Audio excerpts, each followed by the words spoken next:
Welcome to এডুটেক্স Niranjan YouTube channel. প্রত্যেক government এমপ্লয়িকে বছরে দুবার এইচআরএ ডিক্লারেশন দিতে হয়, একবার জানুয়ারি মাসে আর একবার হচ্ছে জুলাই মাসে। তো এটা হচ্ছে 2024-এর জুলাই মাস, তাই জুলাই মাসে এইচআরএ ডিক্লারেশন দিতে হবে।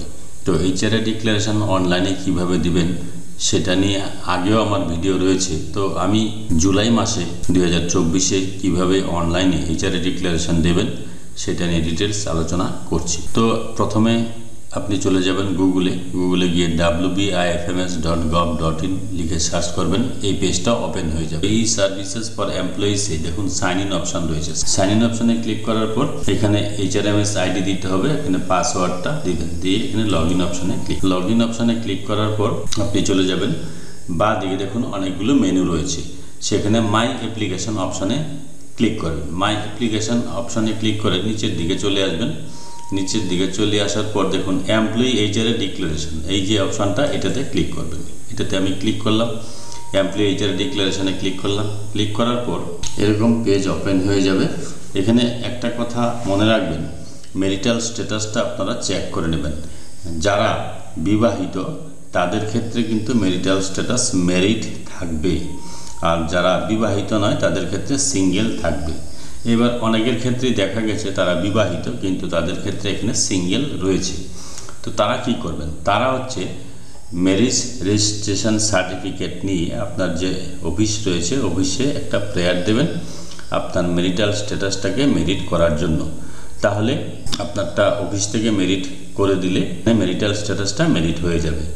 আর যাদের সিঙ্গেল রয়েছে, যারা আনমেরিড আছে তাদের ক্ষেত্রে এখানে সিঙ্গেলই থাকে। তো এগুলো নিয়ে আমার ডিটেলস ভিডিও রয়েছে। তো এবার দেখুন নিচে দুটো অপশান এসেছে, মাই ওয়াইফ।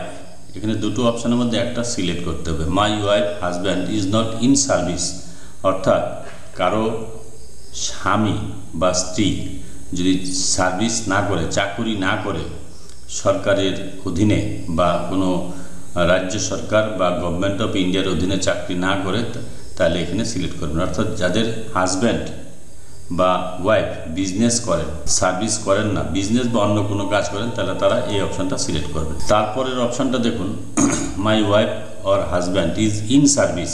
যারা আছে যাদের হাজব্যান্ড বা ওয়াইফ সার্ভিস করেন তারা এই অপশানটা সিলেক্ট করবেন। তো এখানে আমি যে এমপ্লয়ি করছি তার হাজব্যান্ড, উনি একজন নার্সিং স্টাফ, তার হাজব্যান্ড সার্ভিস করেন, তাহলে এই অপশানটা সিলেক্ট করতে হবে। দ্বিতীয় অপশানটা সিলেক্ট করলাম। এবার দ্বিতীয় অপশানটা যখনই সিলেক্ট করব, যখন সার্ভিস করবেন, name and address of her his office, তার অফিসের অ্যাড্রেসটা দিতে হবে। যদি স্কুলে চাকরি করে তাহলে স্কুলের নাম দেবেন এবং ঠিকানা দেবেন, আর যদি কোনো অফিসে চাকরি করে তাহলে সেই অফিসের নাম এবং ঠিকানা দিতে হবে। তো আমি দিচ্ছি, যেহেতু এই এমপ্লয়ির হাজব্যান্ড স্কুলে চাকরি করে, তো অফিসের অ্যাড্রেসটা এখানে দিয়ে দিবেন। তারপর দেখুন present pay per month. Present pay per month বলতে এখানে বেসিক পেটা আপনাকে লিখতে হবে।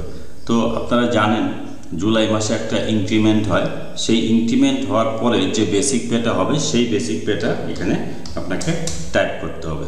তো এবার এইচআরএ কত পান, বেসিক পে 12% এইচআরএ পান। তো এখানে এইচআরএ বেসিক পে যেটা রয়েছে তার 12% করলে যে টাকাটা হবে সেটা এখানে লেখা উচিত। কিন্তু এখানে একটা বিষয় রয়েছে, বিষয়টা হচ্ছে যারা স্বামী স্ত্রী দুজনে চাকরি করে তারা 12,000 টাকার বেশি, স্বামী স্ত্রী দুজনে মিলে 12,000 টাকার বেশি এইচআরএ নিতে পারবে না। তো ওয়াইফ নিচ্ছে হচ্ছে 5,508 টাকা এইচআরএ, তাহলে বাকি 12,000 থেকে 5,508 টাকা বাদ দিলে যে টাকাটা হবে সেই টাকাটা এখানে আমি লিখব 6492, 6,492 টাকা হচ্ছে ইনি এইচআরএ নিচ্ছেন। ওনার এইচআরএ কিন্তু আসলে বেশি হয়, কিন্তু যেহেতু ফিক্সড করা হয়েছে স্পাউসের এইচআরএটা 5,508 টাকা ফিক্সড করা হয়েছে। সেটা কোথায় ফিক্সড করা হয়েছে, যারা স্কুল টিচার তারা উৎসশ্রী পোর্টালে গিয়ে প্রোফাইল আপডেট যখন করবেন, প্রোফাইল আপডেট করার সময় স্পাউসের বেসিক পে এবং এইচআরএটা আপনারা লিখবেন।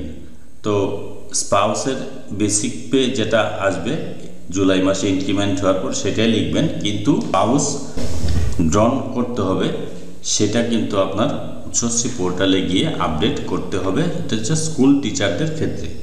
তাহলে স্পাউস যেহেতু 5,508 টাকা এখানে প্রোফাইলে আপডেট করা আছে, তাহলে 5,508 টাকা 12,000 থেকে বাদ দিলে 6,492 টাকা তিনি এইচআরে পাবেন।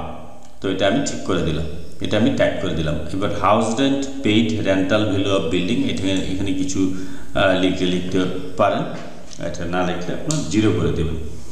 যদি কেউ বাড়ি ভাড়া থাকেন তাহলে বাড়ি ভাড়া কত টাকা দেন এটা লিখতে হবে। তো এটা আমি আমার ক্ষেত্রে অ্যাপ্লিকেবল নয়, তাই আমি এটা লিখছি না যেহেতু নিজের বাড়িতেই থাকি।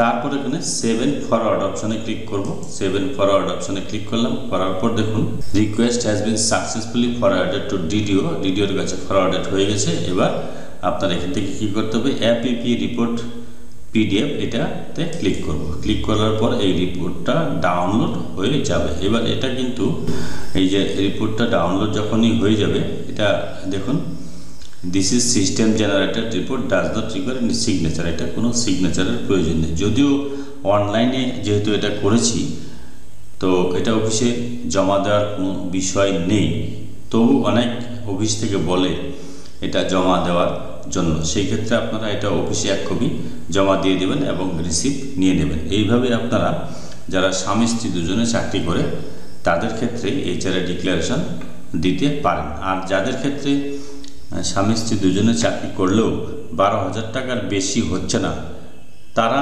যেটা এইচআরএ পান সেটাই কিন্তু এখানে ইনপুট করবেন। যদি ভিডিওটি ভালো লাগে please like, share and subscribe this channel to get notification of the next update. Thanks for watching this video.